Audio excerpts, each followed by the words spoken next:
Chère humanité, jour 50, dernière ligne droite avant le déconfinement. Il est peut-être temps pour moi de tirer le bilan de ces 2 mois.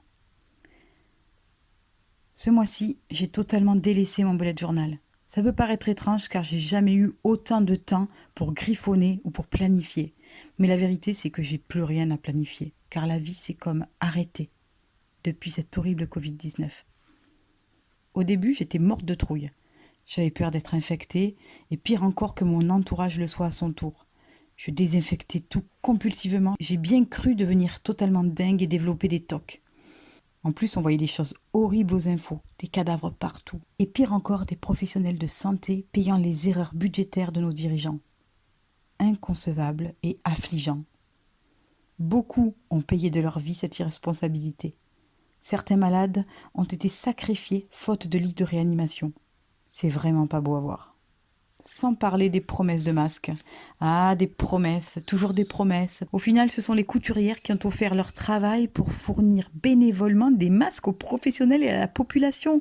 Tout ça pour pallier au manquement de l'État. Gravissime. Subitement, on s'est souvenu qu'il y avait des entreprises compétentes en France qui savent créer du local, de la qualité, alors que tout est importé depuis des décennies. On s'est enfin rendu compte des limites de notre système. Par contre, s'il y a bien une chose que j'ai adorée, c'est voir naître cette solidarité. C'était comme une vague d'amour inconditionnel, c'était vraiment génial. Bref, la première semaine a été vraiment horrible pour moi et mes enfants. On recevait quotidiennement des tonnes de devoirs par mail. J'ai même pensé très fort à ceux qui n'ont pas d'équipement informatique. Ça a creusé des fossés un peu plus importants en augmentant les inégalités. Et dire que les riches ont versé des fortunes pour reconstruire une cathédrale et n'ont même pas été capables de faire preuve d'empathie pour leurs semblables. La tristitude. J'en invente même des mots. Ma fille en situation de handicap devant la charge de travail pleurait de désespoir. Et franchement, je t'avoue que parfois je l'accompagnais.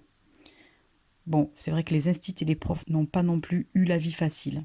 J'étais seule avec mes 3 enfants car mon conjoint continuait à travailler. Mes enfants de 3, 9 et 11 ans. Et c'était vraiment difficile. Je me souviens avec émoi de la première fois qu'ils ont prononcé le mot maman. Et là, j'aurais tout donné pour qu'ils soient amnésiques. C'est de l'humour, hein, tu t'en doutes. Mais tout ça pour dire que c'était loin d'être facile. Puis, j'ai appris à lâcher prise. Parce que concrètement, c'était soit ça, ou soit je devenais à moitié sénile. Et j'ai redécouvert mes enfants. On a partagé des moments géniaux. On a beaucoup ri. On a appris à s'écouter, à se tolérer, à redéfinir nos priorités, à jouer ensemble, et c'était des moments magiques. Je suis pleine d'une infinie gratitude pour tout ça. Autre bonne surprise, pour la première fois depuis bien longtemps, le solde de mon compte bancaire était positif. Youhou! Bon, ouais, de toute façon, on pouvait plus rien acheter, donc c'était vite fait. Du coup, j'ai rien acheté pendant 2 mois. Et au final, j'étais pas plus malheureuse.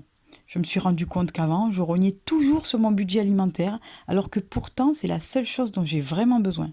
Finalement, on surconsomme, pourquoi faire?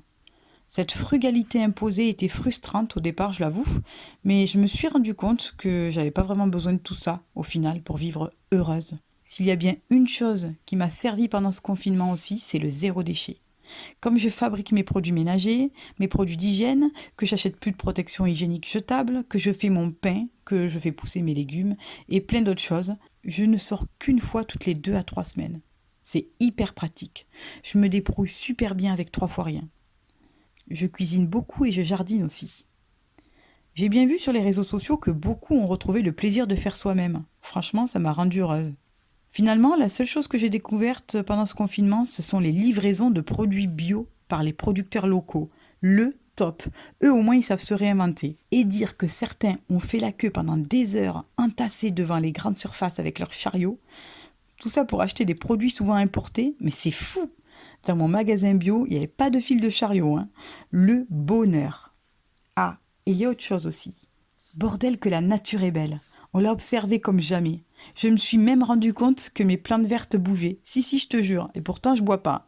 Oui, la vie continue pendant cette belle saison de printemps. La vie reprend ses droits. Partout dans le monde, c'était pareil. Comme si de rien n'était. Tout est redevenu vert et luxuriant. Au final, je me rends bien compte que c'est nous qui avons besoin d'elle et pas l'inverse. Et qu'en la détruisant, nous nous tirons une balle dans le pied. Et j'espère que ça, nous retiendrons tous la leçon. Ce qui est fou, c'est qu'on est tous dans la même galère, dans le monde entier. C'est comme un cri d'alerte dont il faut retirer les leçons. Il n'y a pas de riches ni de pauvres, il n'y a pas de blancs ni de noirs, il n'y a pas de femmes ni d'hommes. On est tous pareils, tous égaux, tous aussi vulnérables. Ah, et il y a l'emploi aussi. On s'est tous arrêtés de travailler. C'est pas moi qui vais m'en plaindre.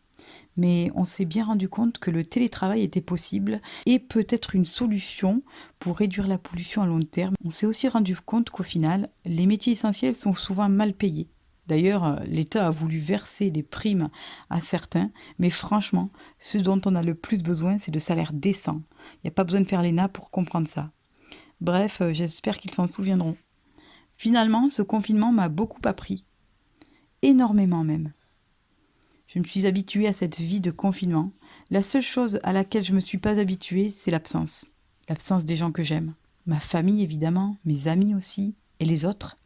Les interactions sociales me manquent. Je languis de serrer mes proches dans mes bras et de profiter de chaque seconde à leur côté. Pour eux, je sais que je compte et que je serai toujours irremplaçable. Pour le reste, on peut toujours changer les règles. Elles sont faites pour évoluer et j'ai bon espoir pour la suite. J'espère qu'on aura tous tiré les leçons pour construire un monde plus équitable et plus respectueux. Ma chère humanité, je te laisse sur ces quelques mots et je te fais la promesse que les choses évolueront et je l'espère dans le bon sens. À bientôt.